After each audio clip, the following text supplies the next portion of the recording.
Dengue পরিস্থিতিকে উদ্বেগজনক উল্লেখ করে মাঠ পর্যায়ে মশা নিধন কার্যক্রম জোরালো করার কথা জানালেন স্থানীয় সরকার উপদেষ্টা হাসান আরিফ। এজন্য জনপ্রতিনিধিদের সক্রিয় ভূমিকার পাশাপাশি জনসচেতনতার উপর জোর দিয়েছেন তিনি।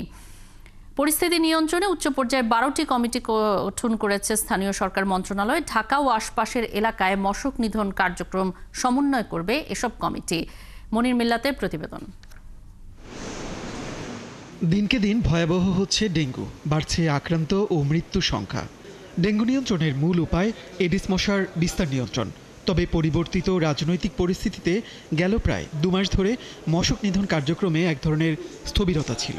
বেশিরভাগ কাউন্সিলর নিষ্ক্রিয় কিংবা পলাতক থাকায় মশার ঔষধ ছিটানো ও এডিসের উৎস চিহ্নিত করার কাজে ভাটা পড়ে। তবে ডেঙ্গুর উদ্বেগজনক বিস্তারের প্রেক্ষিতে মশক নিধন কার্যক্রম জোরদার করার চেষ্টা করছে স্থানীয় সরকার মন্ত্রণালয়। এরই মধ্যে গঠন করা হয়েছে 12টি উচ্চ পর্যায়ের কমিটি, যারা ঢাকা উত্তর ও দক্ষিণ সিটি কর্পোরেশনের পাশাপাশি ঢাকার আশপাশের ডেঙ্গু ঝুঁকিপ্রবণ এলাকায় মশক নিধন কার্যক্রম সমন্বয় ও তদারকি করবে। 12টা টিম করা হয়েছে।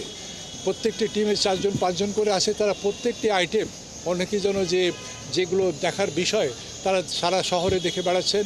ইলেক্টেড রিপ্রেজেন্টেটিভ আছেন, কাউন্সিলর সাহেবরা আছেন, ওনাদেরকেও আমি আজকে বললাম যে আপনারা শুধু অফিসে যাবেন আর বাসায় থাকবেন তাহলে তো হবে না। আপনার দায়িত্ব তো হচ্ছে সিভিক অ্যামেনিটিস যেটাকে বলে, মানুষের যে প্রয়োজনগুলো সেগুলো আপনারা দেখবেন, পরিষ্কার রাখা, পরিবেশ ভালো রাখা ইত্যাদি ইত্যাদি।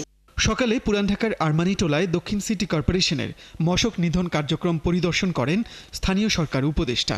এ সময় তিনি বলেন, মশক নিধনের লোক দেখানো কার্যক্রম দিয়ে ডেঙ্গু নিয়ন্ত্রণ সম্ভব নয়। জনপ্রতিনিধিদের সক্রিয় হওয়ার পাশাপাশি নগরবাসীকে সচেতন হতে হবে। মৃত্যু সংখ্যা কম সেটা কোনো কমপ্লাসেন্সির বিষয় না, এটা আল্লাহর রহমত যে মৃত্যু সংখ্যা কম, কিন্তু সংক্রামক যে হচ্ছে এইটাই হচ্ছে আমাদের চিন্তার বিষয়। ওইদিকে আমাদের বেশি নজর দিতে হবে এবং সেটার জন্য দুটো দরকার। একটা হচ্ছে যে পরিষ্কার পরিচ্ছন্ন রাখা, লার্ভাসাইডের মেডিসিন দেওয়া, ফগিং করা ইত্যাদি, পরিষ্কার করা ইত্যাদি দৈনন্দিনভাবে। আর আরেকটা হচ্ছে জনগণের সচেতনতা। আমরা স্টাডি করে দেখছি যে 3-4 দিন পরে যখন পেশেন্ট ক্রিটিক্যাল হয়ে যায় তখন আর ঢাকার আশপাশ থেকে নিয়ে আসা হয়। এদিকে ঢাকার 2 সিটি কর্পোরেশনে মশক নিধন কার্যক্রম জোরদার করেছে। সকালে লার্ভিসাইডিং এর পাশাপাশি বিকেলে চলছে ফগিং। পাশাপাশি এডিসের প্রযোজন স্থল চিহ্নিত করতে বিভিন্ন স্থাপনা পরিদর্শন করছে সিটি কর্পোরেশনের মশক বিভাগের কর্মীরা। মনির মিল্লাত, 71, ঢাকা।